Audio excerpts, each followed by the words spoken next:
Her brother's letter arrived a year after he was hanged. A Lakota chief read it aloud to her. The letter was folded wrong. I noticed that before I noticed anything else. Whoever had sealed it knew nothing about letters, had folded the paper too many times, pressed too hard, so that the crease cut right through the middle of several words, and when you held it up to the light you could see where the ink had cracked along the fold line. I turned it in my hands twice before I handed it back to her. She had ridden 6 days to bring it to me. That is what the boy in Chadron had told her. He was 14, the son of a man who had worked for the military as a translator and occasional errand runner for nearly a decade, and he had been carrying that letter for a year. He told her this without embarrassment. There had been no easy way, he said. He had tried twice. The first time there was snow so deep on the trail east that his horse turned back without being asked. The second time he had gotten within 2 days of our camp and encountered a group of men he didn't trust, so he had turned around again. The third time, which was this time, he had made it. He was proud. He told her all of this as if she should thank him for his patience. She did not thank him. She took the letter and rode. I did not know any of this when she came into camp. I only knew that a white woman had ridden in alone, which was not common, and that she had asked for me by the name my people used, not the name the agency men had written on their papers, which was also not common. Someone came to my fire and told me. I was sitting with 2 moons and an old woman named Brings Water, and we had been quiet for a while, the way you are quiet with people you have known long enough that silence means something good. I got up and walked to where the woman was standing with her horse. She was maybe 35. Hard to say exactly. The kind of face that has been through weather not lined with age so much as with work and cold and probably grief. Her coat was too big, a man's coat, and she was holding the reins with both hands even though the horse wasn't going anywhere. She said in English, "I think this belongs to you, or belongs to someone you knew." And she held out the letter. I looked at it for a moment without taking it. There was no name on the outside. Just a water stain, shaped like a half-moon, across the bottom right corner. I took it. She said, "I'm Nora Aldrin. My brother Thomas wrote that letter. He wrote it before they hanged him. He asked a man at the fort to see it delivered." I turned the letter over, still no name. I said, "Why do you bring it to me?" She said, "Because Tommy told me in his last real letter, the one they let him send from the jail, that there was a chief he'd ridden with for 2 weeks in the winter of '74. That they'd had a disagreement that nearly got both of them killed.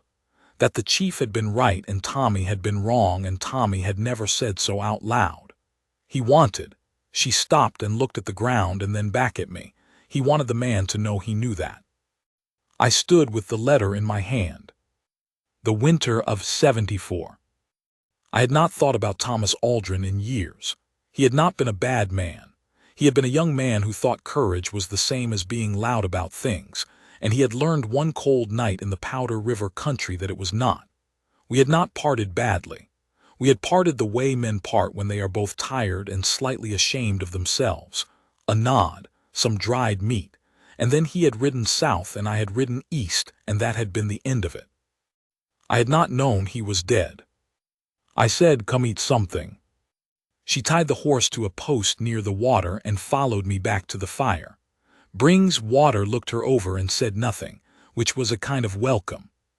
2 moons glanced at me and I looked back at him and he nodded and got up and left, which was also a kind of welcome. He was giving us the fire. I made her eat before I opened the letter. She looked like she hadn't been eating properly, not starved, but the kind of thin that comes from not sitting down for a meal, from eating while moving or not eating at all because there are too many other things to think about. I gave her what we had. She ate without making a thing of it, which I respected. When she was done, she looked at the letter in my lap. I said, "You haven't read it." She said, "It's not mine." I said, "He was your brother." She said, "He addressed it to you." There was something in the way she said that, not bitterness exactly. More like she had already had this argument with herself many times on the trail, and had landed on the same answer every time and had stopped arguing. I opened the letter. The fold cracked further where the ink had dried into the crease. I opened it carefully so the paper would not tear, and smoothed it against my knee. The handwriting was poor, not illiterate, but the writing of a man who had not written often and was writing in difficult circumstances, maybe in bad light, maybe with his hands shaking from cold or from something else. Several of the letters were formed strangely, but I could read it. I read it to myself once, then I looked at her. She was watching the fire. I said, "Would you like to hear it?" She looked at me then. And there was something in her face that I had not expected, not grief exactly, not at that moment. More like she was deciding whether to let herself want something. She said, "Yes, I think I would." So I read it to her. Thomas Aldrin had written 7 paragraphs. The first 3 were about the hanging and the men who were doing it and his opinion of them, which was not high, and he wrote with a bitterness that was honest and not particularly interesting. The bitterness of a man who has run out of time to be careful about how he says things. The 4th paragraph was about their mother, which I skipped over, because it felt like something she should find on her own time. The 5th paragraph was about a horse he'd owned in '72 that he felt he had never thanked properly. I read that one and she almost smiled, a small tight thing, but it was there. The 6th paragraph was about God, which was brief and inconclusive. The 7th paragraph was about me. He wrote, "There is a Lakota man I rode with for 2 weeks in February of '74 north of the Powder. I do not know his English name. I know what his people call him, but I won't write it wrong here. He was the best judge of weather I ever met, which sounds like a small thing but kept us alive on 2 occasions I can think of, maybe more. I did not listen to him once when I should have.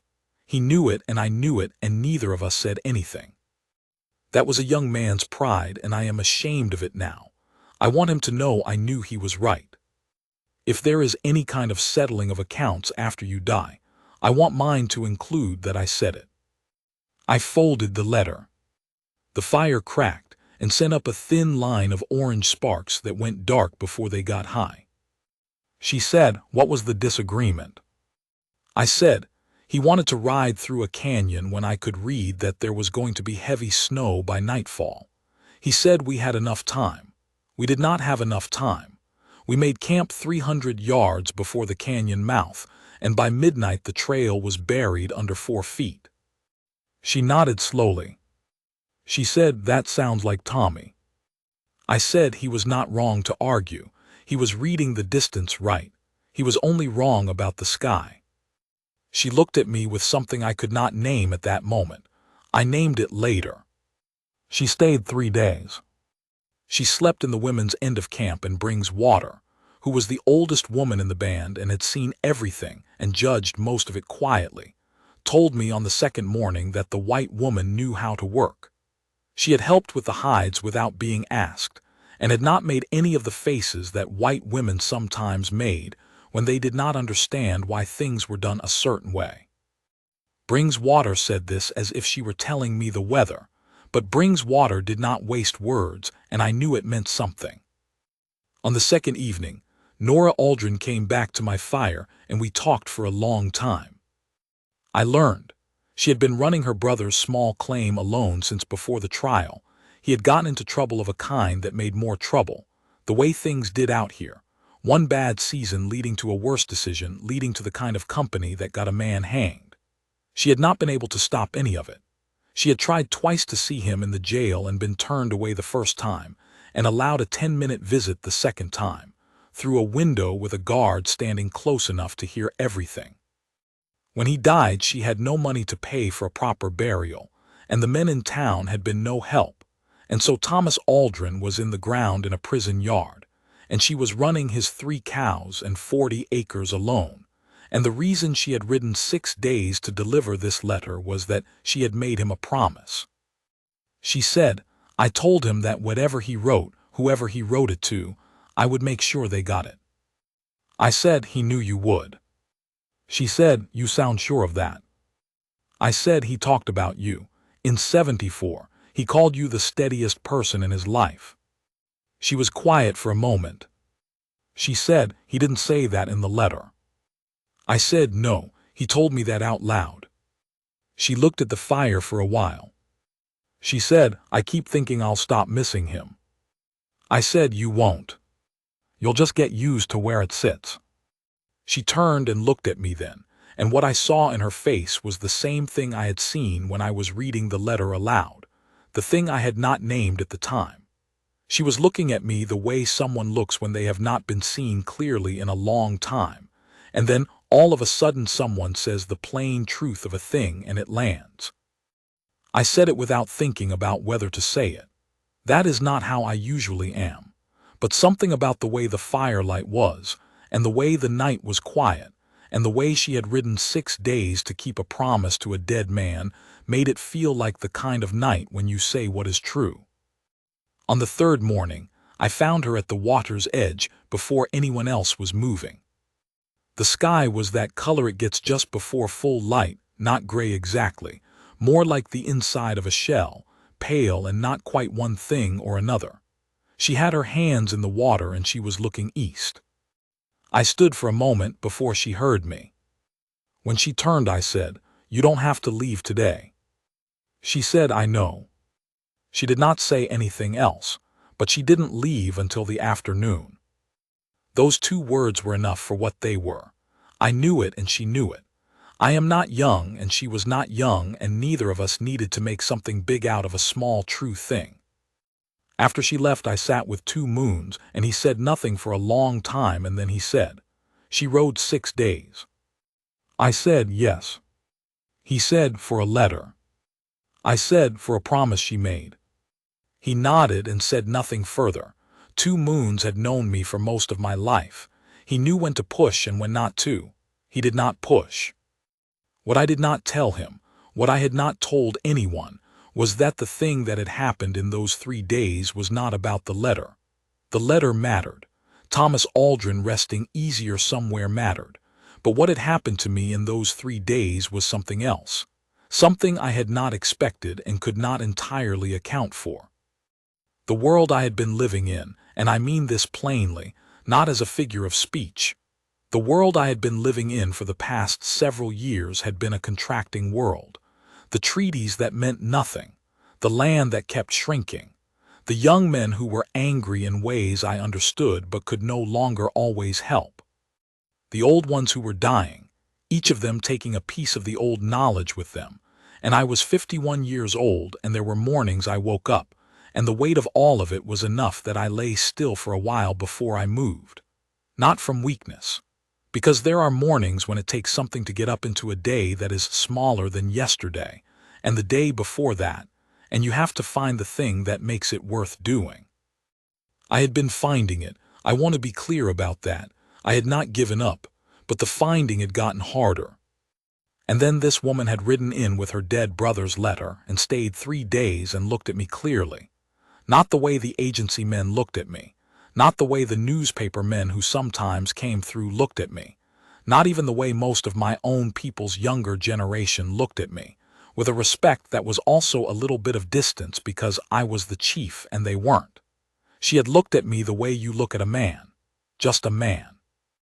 One who had said something true about grief and been right about a canyon in '74.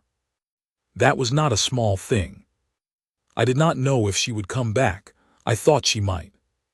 I thought if she did it would be because she had finished thinking about something she had started thinking about on this visit, and she would come back when she was done. I was right. She came back in the fall before the first frost. She came with a horse and a pack mule, and brings water looked at the pack mule and looked at me without a word and went back to her work. Nora had brought flour and medicine, and 2 bolts of fabric that she said were from a woman in town who had heard, though she didn't say how, that there were children in our band who were short of warm clothing. I did not ask questions about the woman in town. I accepted the things. That night she ate with us, and 2 Moons told a story I had heard 40 times, and she laughed at the right part, which was not obvious. The right part is not obviously funny if you don't understand what the story is actually about. And Two Moons looked at her with a slightly changed expression, the expression he used when he was revising his opinion of someone upward. After, she and I walked to the edge of camp where the hill bent down, and you could see the dark line of the river, and the stars were beginning. She said, "I sold the claim." I said, "Good." She said, "I'm not sure what I'm doing next." I said, "What does it feel like from the inside?" She thought about that for a moment. She said, "Like I'm standing in a doorway, still inside but facing out." I said, "That's a good place to stand." She said, "It's cold." I said, "Doorways are." She was quiet for a while. Then she said, "I keep thinking about what you said, about getting used to where it sits." I said, "Has it moved?" She said, "A little, enough." I nodded. She said, "Did you know him well, Tommy?" I said, 2 weeks is not long, but some men you know better in 2 weeks than others you know in years." She said, "Which was he?" I said, "The first kind. He was a man you could read. He had no layers over the surface. Whatever he was, you could see it." She said quietly, "He was like that with me too." I said, "I know." She turned and looked at me. The light was almost gone. You could still see her face, but just.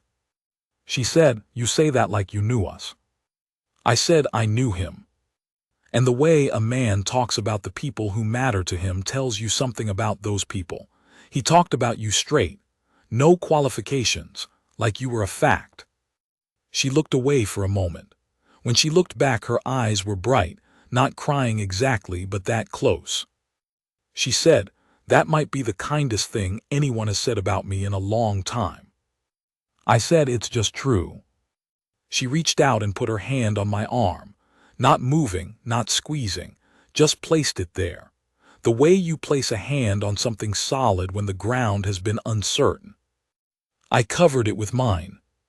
We stood like that for a while, the river dark below, the stars coming in one at a time. She came and went through that fall and into winter. Not living with us. She had a room in Chadron and worked for the trading post there, kept their accounts and inventory, which she was good at. But she came out when she could and stayed a few days, and I began to expect her, which was something I had not done with anyone in a long time, expecting them. There had been a woman before, my wife. She had died 9 years back, in a winter that took a lot of people, and I had grieved her the way you grieve someone who was the center of your life, which is to say, slowly, in installments, for a long time. I had not expected to find my way to caring about someone else. I am not sure I had thought about it one way or the other. It had simply not come up as a possibility I needed to consider. And then it had come up.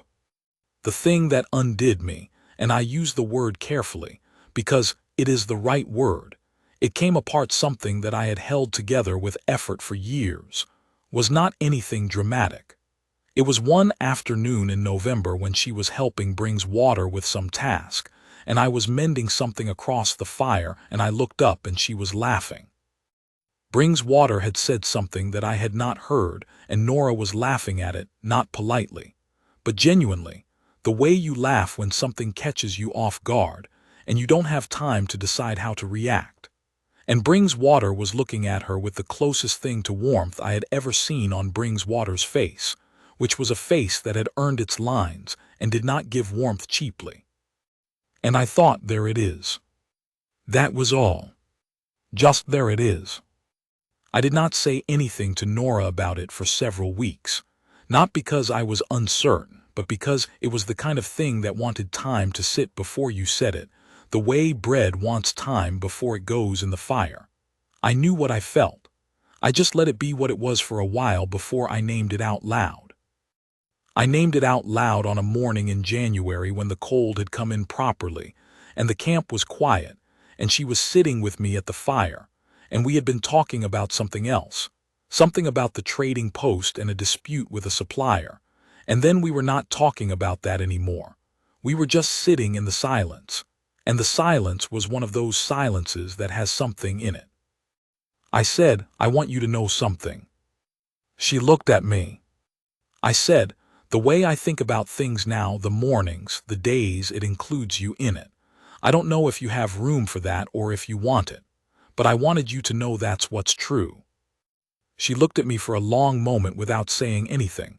Then she said, "How long?" I said, "Since November. The afternoon you were laughing with brings water." She said, "That long?" I said, "Yes." She said, "I've had something to say for about the same amount of time, and I kept waiting for the right moment, which is a foolish way to handle these things." I said, "What did you want to say?" She said that I haven't been afraid for a while, and that's because of you. I thought about that for a moment. I said, "Afraid of what?" She said, "The future, what comes next." I've been afraid of it since Tommy was arrested. Longer, probably. Since our mother died and it was just us. And then it was just me. And now it isn't just me anymore, and I wake up in the mornings and I'm not afraid. She reached across and took my hand. She said, "That's not nothing. That's actually everything." I said, "Yes." I did not say anything else for a while. I didn't need to.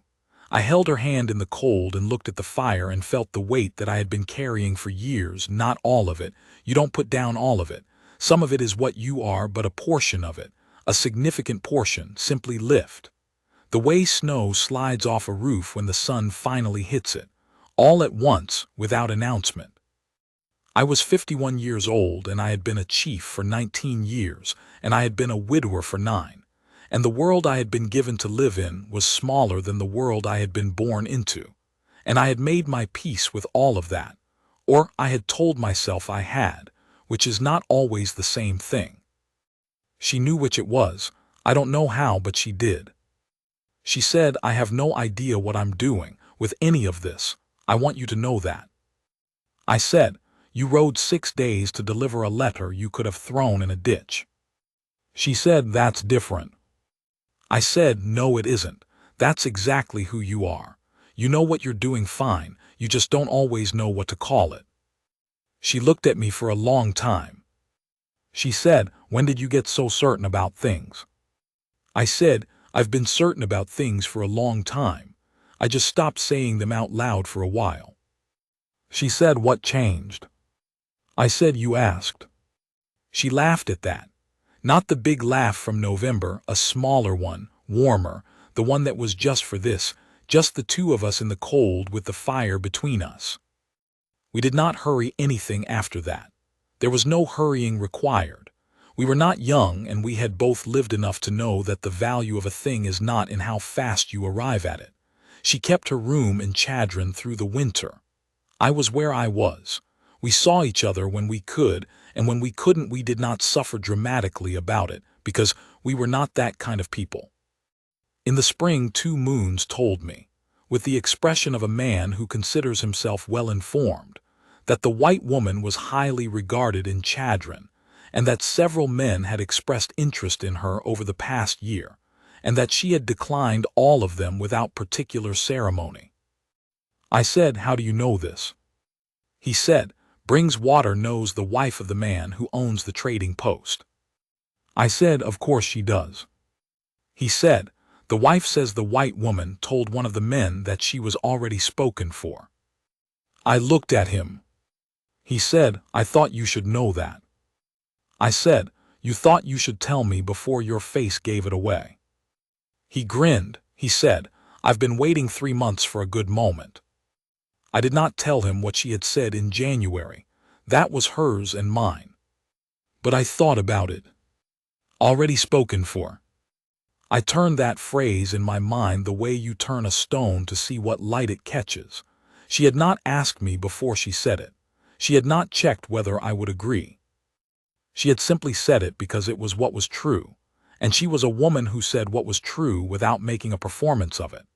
Who said it the same way she had said "I know" to me at the edge of camp that second morning, the same way she had held out the letter with both hands, the same way she had crossed 6 days of plains in a man's coat with bad shoes, and a horse that needed its right rear shoe looked at.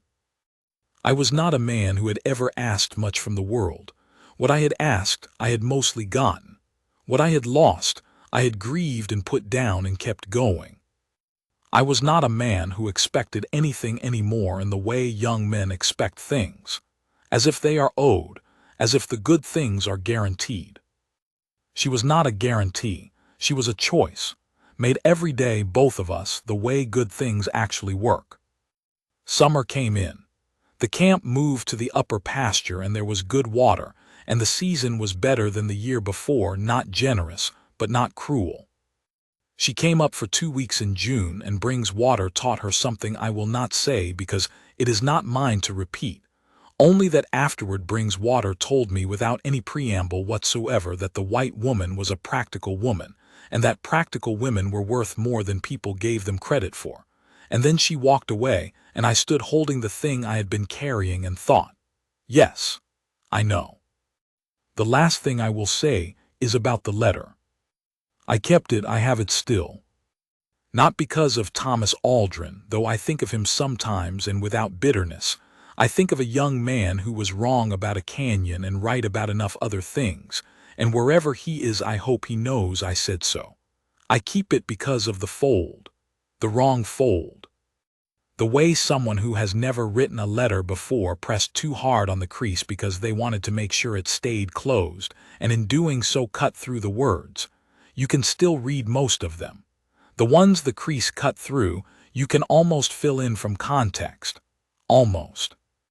I think about that sometimes, what we press too hard on, what comes through anyway. She is asleep now in the good early dark, and the fire is down to its red bones, and the camp is as quiet as camps ever get, which is not very quiet. There is always something, a horse, a child, the wind in the grass. But it is the quiet that lives inside the noise, the kind you learn to find. I am an old man who has seen things contract and things end and things that I loved become different than what they were, and I have not always had the next thing waiting. But I have it now. She is 20 feet away in the lamplight, and she rode 6 days for a dead man's letter, and she told a stranger in Chadron that she was already spoken for, and I am sitting here in the red dark thinking about that. Already spoken for. Yes. That's right. That is exactly right.